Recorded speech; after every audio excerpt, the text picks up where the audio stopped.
அனைவருக்கும் அன்பு வணக்கங்கள். சின்ன வயசில் திருக்குறள்னா மனப்பாட பகுதியில் சுலபமாக ஒப்பிச்சு 2 மார்க்கை லட்டு மாதிரி அள்ளக்கூடியதாக தான் பார்த்துருக்கோம்.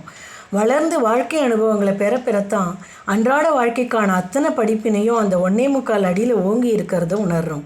வாழ்க்கைக்கான இந்த படிப்பினையெல்லாம் எங்கே எப்போ ஆரம்பிச்சுதுன்னு யோசித்து பார்த்தா நம்மளோட தினசரி செயல்பாடுகளில் தான் இது எல்லாமே ஆரம்பிக்குதுன்னு தோணும்.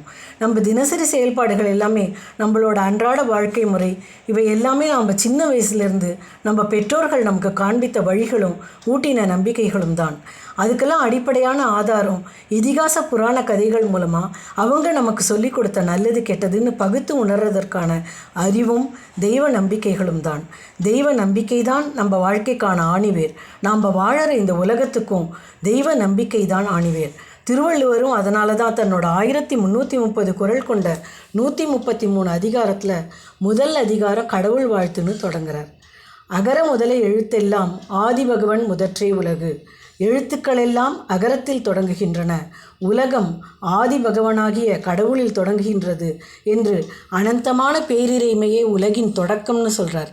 நமது தெய்வீக நம்பிக்கைகளையும் வேதம் உபநிடத கருத்துக்களையும் பகவத்கீதையையும் சார்ந்து உள்ள குறள்களை மேலும் மேலும் பார்ப்போம். ஆதிபகவன் திருவடிகளே சரணம்.